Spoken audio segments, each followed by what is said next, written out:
Legend has it that Glastonbury was the seat of King Arthur, and even the resting place of the Holy Grail.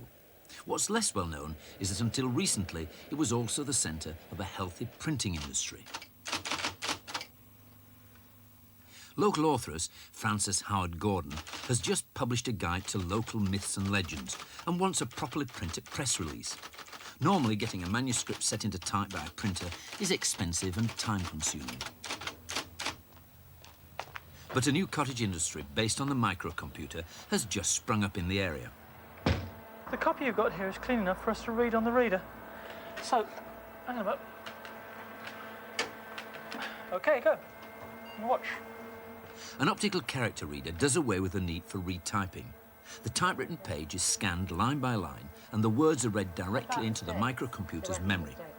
Once it's in the machine, errors can be corrected and the text manipulated in a variety of ways. That's got it all in anyway, but since it's you, I suppose we better run the spelling checker. No, don't be rude. Gog, well, that's the name of that tree, isn't it? We'd better tell it to accept it. Oh, it doesn't know that, yeah. Faces. Oh, you've got another spelling error there. Factors. Oh. When the text is correct, the next thing is to choose how it's going to appear when it's printed. 12 point will probably do for main text. And if we go for, say, about maybe 16 or 18 for your heads, what about emphasis, bold or italic? Bold in the heading, yeah. So we need this in a larger size, so we'll just call it head. Once Frances has chosen the sizes and styles of the final print, commands are put into the text to define how each section is to be printed. We wanted to put all these Glastonbury Maker of Myths into italics. And we do that with an instruction in which The machine searches through its memory, and everywhere the word Glastonbury appears in the text, the cursor stops and gives the operator the chance to decide whether he wants to set it in italics or not. And let's just go and find it in each case. Well, that's one we don't want, so we'll give that one a miss. That's the one we do. So let's go back. When they're happy with the text, it's sent directly to a photo typesetting machine. Each letter is drawn individually by a flying spot of light onto special photographic paper, ready for printing. So here's Frances's finished document. As you can see, Glastonbury, Maker of Myths, is put into italics. Well, it was only a short document, but a whole book could have been set in type in only a short time using the same system. To carry things one stage further, of course, she could have put a manuscript straight into a word processor and sent it to the printers by post on a floppy disk, or even electronically down the telephone line. But how does a computer handle words? Well, it's important to make a distinction between numbers, on which we can do arithmetic, like the number 12, 2 12s, 24, etc., and strings of characters, by which we mean a collection of letters, symbols, spaces, and so on, such as the word 12, T-W-E-L-V-E. Well, I can best explain this difference by looking at a short program I've got here. We define a variable first equals 12, the number 12. We're going to print it, and then we're going to do a little bit of arithmetic on it, print first plus 1. Let's run it. Well, as you'd expect, it prints out 12, which was the variable first, and then it adds 1 to it and prints out 13. But if we wanted to handle strings of characters using the basic language, there are two things we have to do. First of all, we have to put a $sign after the variable name, and we have to enclose whatever we're going to put into that variable in quotation marks. And we'll write a little program, a new program. And that's a very simple program. We'll do it the same sort of way. First, and we put in the $sign equals, in quotation marks, 12. And we'll print it. Print first with a $sign again. And if we run that, we get 12 printed out. Now, of course, you can't do arithmetic on variables that are string variables, and it's quite interesting to see what happens if we try. And we'll copy that line, print first, and then we'll add 1 to it, plus 1. And we'll run it. And immediately the computer analysed that we've made a mistake. Type mismatch at line 20. And what this means is that we're trying to mix up a string variable, first with a $sign, with a number 1, which you can't do. But of course you can do certain things with variables, and you can actually use the plus sign. And we'll just copy that command again. Print first plus, and in inverted commas, which means it's a string variable 1, and we'll run that. And it prints out 12 with 1 added on to the end of it. So what can we do with string variables once they're in the computer? Well, in any decent version of BASIC, you'll remember there are almost as many dialects as there are different kinds of machines. There are a series of commands which are concerned with the handling of strings. Now, we can't go into a great deal of detail, but you can get an idea of how these commands are used if we take an example. Just have a look at these. What have they all got in common? Well, you've guessed it. They all read the same backwards as forwards. In other words, they're palindromes. So how could we instruct the computer to decide whether a word is a palindrome or not? What kind of things would we have to do? Well, let's create a couple of variables, string variables in this case. We'll call one word string, which is the word we're going to put in the computer to test whether it's a palindrome or not. And the next one we'll create is called backward string, which is the word we put in backwards. Now, to get it backwards, all we have to do is to transfer characters one at a time from word string and starting at the end character into backward string and add it on to the end of whatever is in backward string until we've completed all 4 transfers. And then we've created the word backwards in backward string. Then we test whether this word is the same as that word. If it is a palindrome. If they're not the same, then it's not a palindrome. Well, we've written a fairly simple little computer program. It's only got 5 instructions, and we can see how that's done on the machine itself. And here it is. Well, you can see the first instruction, input word string, is asking us to input the word we're going to test whether it's a palindrome or not. This is the basics of the program, the loop, which is going to move character by character the characters from word string into backward string. And what it takes is for place equals len word string. That's the length of word string. In our case, it's 4 characters long. We're going to start at the 4th character. That's the end of the word. And we're going to go backwards. So we go in steps of -1. And each time we get to next place, it will subtract 1 from the 4 we had and loop around this loop 4 times. This instruction 30 is an intriguing instruction, and what this is going to do is actually carry out that move, and it knows what to move by this function here, mid-string, and all this says is take the character which is 1 character at a time from the position place. In the first case, it's 4. So take the 4th character, one of them, from the word string. And it will carry around this loop, subtracting 1 at a time, until it's done it 4 times. So let's look at that, how it works in practice. Well, first of all, we input the word into word string. There it is, Adam. We then take from position 4, 1 character, and place it into backward string.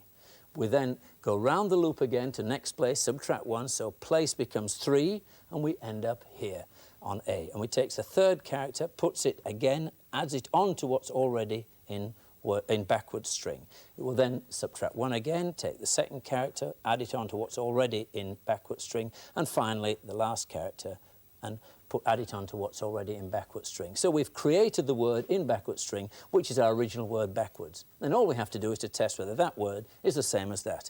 And there is an instruction. If backwards equals word string, then print word string is a palindrome, else print word string is not a palindrome. So let's run it. It's asking me for the input. I'll put in Adam, the same words we had before. Adam is not a palindrome, which we know. So let's run it again. Try another one that we know is a palindrome, madam. Madam is a palindrome. Fine. Let's run it again. And this time we'll put in a rather intriguing little palindrome. Madam, I'm Adam. Now, we might imagine that that is a palindrome. In fact, it looks like a palindrome to me. But to the computer, it says, Madam, I'm Adam is not a palindrome. And that's simply because it treats strings of variables, whether it's a space or an apostrophe, exactly the same as an M and an A. And if you look at that very carefully, including the spaces, it clearly isn't the same backwards as it is reading it forwards. Well, you might like to write a little program yourself that ignores the spaces and punctuation marks. Well, it's just a bit of fun was that program, but handling strings of characters is one of the most useful things that a computer can do, and it's the key to word processing. And we set up our machine here as a word processor, and by that we've put in a word processing package in the machine. In this case, it's stored on a chip inside the machine. We could have stored it on discs or even on cassettes. The extra piece of equipment got to our normal layout, of course, is a printer on which we're going to print out our letters. So let's load the letter in, and load it in from disk, and there it is on the screen. Of course, this is only an example, it's only a rough idea of what a letter, but it gives us some idea of the sort of things that any word processing package would do. Well, first of all, we want to put in the real name here. So we position the cursor itself, that's the flashing line, using the cursor keys, over where we want to start typing. Dear, and we'll call it to Mr. Briggs. That's that. There's a spelling mistake down here. There is R-H-E, and to correct that we can again over-type it and simply type a T. And we've got equipment here and equipment here and equipment there. In fact, I'm writing a letter about a printer, so I might like to replace the word equipment with the word printer. And all I do is type replace equipment with the word printer. I'm such a bad typist that I think a word processor is absolutely brilliant for me. Replace, there it is. And this will position a new cursor over the equipment, and we say, yes, we want to replace that by printer.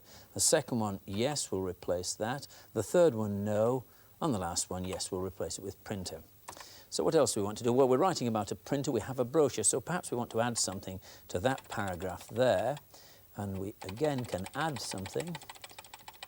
And I will say the printer contains several advanced features, and I am sending you a brochure. That's fine. And look at it again. Well, I still don't like it completely. I'd like to move the whole of that paragraph up here in this space here, so my brochure comes at the end. And to do that, we simply position a marker at the beginning of it, and then move the cursor to the end of the paragraph, position another marker there, and then move the cursor to where we'd like it to be sent, and move the paragraph, and instantly it's moved around. Well, that looks pretty good, but I don't like the look of this right-hand margin. It'd be quite nice to straighten all that up. So I can take the cursor to the top of the screen, and there's a special key here. I can just bring the cursor down, and paragraph by paragraph, it will straighten them all out. And there it is.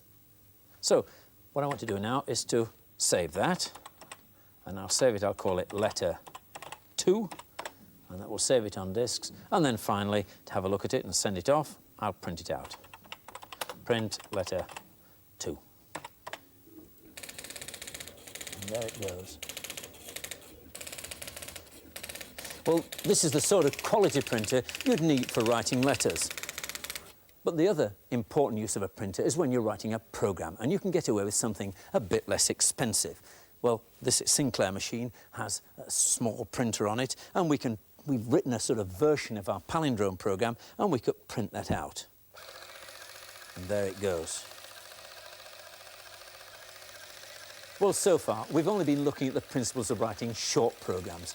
But when you write longer programs, not only is a printer almost essential, but there are some new techniques to be learnt.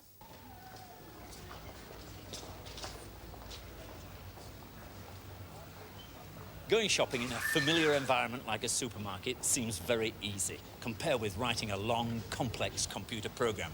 The outline is very straightforward. You write out a shopping list, you go to the supermarket, you select the goods that you've got on your list, you pay for them, you go out and you go home.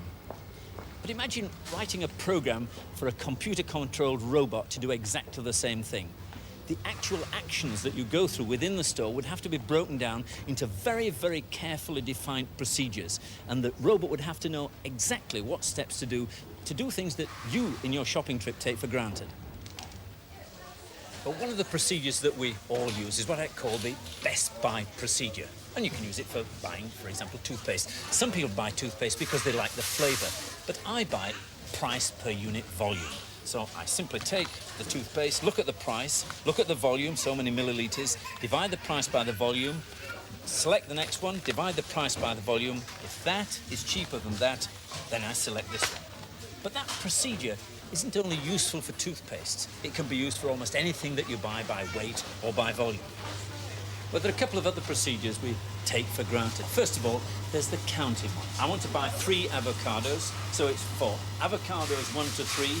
Select avocado, place in basket, that's 1, next avocado. Select avocado, place in basket, that's 2, next avocado. Select avocado, place in basket, that's 3. And we've got 3 avocados. But it's not every time we want to do it by counting. Sometimes we want to buy by weight. And there we want to buy a pound of tomatoes, so we have an instruction which says, repeat, place tomato on scale until scale greater than 1 pound. So we keep on repeating until scale greater than 1 pound. And there we have just over 1 pound of tomatoes. Well, those are fairly straightforward procedures, but there's one procedure which, even in a supermarket, is very complex, and that's at the checkout. Well, this is one situation we've all been faced with: how to get out of here in the shortest possible time. Well, I guess a procedure would go something like this. If there's an empty lane and it's manned, then select that lane. Else, select the lane with the shortest queue. Well, if there's more than one lane with the shortest queue, then select that lane where the people have the smallest number of goods in their baskets. It's quite complex, and you might get it wrong, and it doesn't account for how fast the teller is. Well, fortunately, I'm lucky this time. Hello.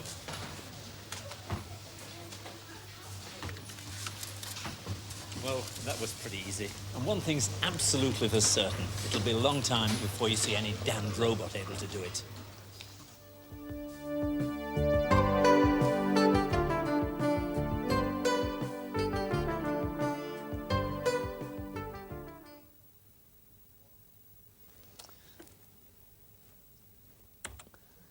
It's a great game. Absolutely marvellous. I know somebody who plays it with a very low technology pack of cards. Well, that game was written by Ian Trackman, and he's written most of the programmes both in this series and the previous series of the computer programme. Ian, how do you go about writing a long programme? There's 3 parts to writing a programme: analysis, design and coding. Analysis means working out what you want the programme to do. In this case, what are the rules of patience? When you write a commercial programme, very important, what does the client want out of the computer? When you've worked out what is wanted, you then move on to the design stage. Design, well, besides simply designing the screen, it also means working out the parts of the programme, breaking it down into these logical blocks. That's what we call structuring, structured programming. Only when you've done that, then, can you move on to coding, and that is typing in the words in BASIC, whatever language we're using, as we've been seeing in the little programmes. Well, how long is this patience programme? Well, I've got here a listing of the programme that I've taken off the printer, and it's a reasonably sized programme for a microcomputer.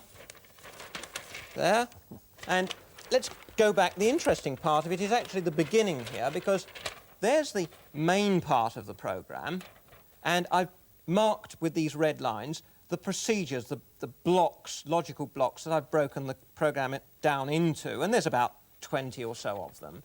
The main part of the programme calls a few of those procedures, and they in turn call other procedures. And for instance, here's one, I've called it proc bell. That's the one that makes a noise when you turn a card over or you make an illegal move, something of that sort. So it starts with define procedure bell, it goes through till it ends procedure, and every time you refer to procedure bell, it goes to that and runs it for you. That's right, and then it gets to this end proc. When it gets to end proc, it goes back to wherever it was called from and carries on with the rest of the programme. I see, yes. Well, what's the difference between good programming and bad programming? First of all, as far as the programmer is concerned, a good programme is one that is well structured, it's well laid out, it's easy to follow, it's easy to find the bugs, and particularly again in a commercial programme, if the client wants it changed, how easy is it to go back to it and make a change to it? And then the other part of the answer is, from the user's point of view, what's a good programme? Well, it must be a programme, first of all, that you want. I mean, as you quite rightly said, with patience, you've got to decide you want to play it on a computer or should you just play it with a pack of cards in any event. And then it's got to be easy to put information into the programme off the keyboard or whatever we're using. It's got to be easy to see what's going on, and the output, the presentation, has got to be clear and helpful. And it shows the difference. Well, again, here I've written a couple of programmes. The first one is a good programme, and let me put that into the computer now. We'll load it up. First thing is it sets out the screen nicely. It asks, would you like to see the rules of the game? Please press Y or N. Well, I'll explain the rules to you, so we won't press yes. Just before I do, though, let me just show you. If you press K or F or S or anything else, it's refusing it. So we'll press no, and we're straight into the game. It's a very simple little game. We throw dice on the screen and press to stop. The dangerous throw is 2. That means we keep on playing until we hit another 2 or we decide to stop. If we hit another 2, we lose all the score in that round. So at the moment the computer is playing. Let me think, it says. Yes. Let me think. Again, it's going to have another throw. Again, it's going to have another throw. It's decided it's going to take its chances here. Well, it's throwing a 2 and the chance of throwing a 2 is very low. Yes, so we'll let it go on for a long Yes. time. It will continue running. Eventually it will decide to stop, and then it's our go. So the important thing about this is it's well presented, it's interesting to play, it looks good. Let's compare that, shall we? I've also written the same programme, but I've tried to write it as badly as I can. So we'll stop that, and let's load in the bad version of that programme. Was that more difficult to write than the good version? About as difficult. Look at this. The first thing is it didn't even clear the screen. It's got instructions down the bottom of the screen here. Well, let's see what happens if I type in Y, expecting instructions. It doesn't give that to me. Straight into playing the game. Because, well, I've put in the program, it will only accept YES, but there's no clue to that on the screen. Straight into the program. Still, look at this. It's no space between round and 1. It's messy. Well, we'll say, yes, we will have more. And look, it's a horrible mess. I mean, I wouldn't play that at all. Just no good at all. What about in the writing of the program itself? How would they differ? Again, we would break down the good program into these procedures we've been talking about, so the whole thing is set out logically. Here's the listing of this bad program. Now, it's fairly short, but then who wants a short program that's rubbish? What I've done here, I've joined together all the different routes the program can take, and you can see that's a terrible mess, ever so difficult if we have a bug, a mistake in it, to find out where it's going wrong. And this, for obvious reasons, we call spaghetti programming. If you have a bug in a structured program, you know it's in one particular procedure, so you can go to that procedure and correct it. In that, it would be a nightmare to try and sort out just what It would happened. take me probably longer to find a bug in this than it would in the big, well-written program. So have you got 3 tips for somebody of how you write a good long program? Yes. First of all, decide what you're going to write. Then decide how you're going to write it, and only then get on and put it onto the keyboard. Thank you, Ian. Well, as we've seen, modern computers can not only do calculations and handle words, they can also display graphics. Well, next time, we'll begin a look at the world of computer graphics and animation.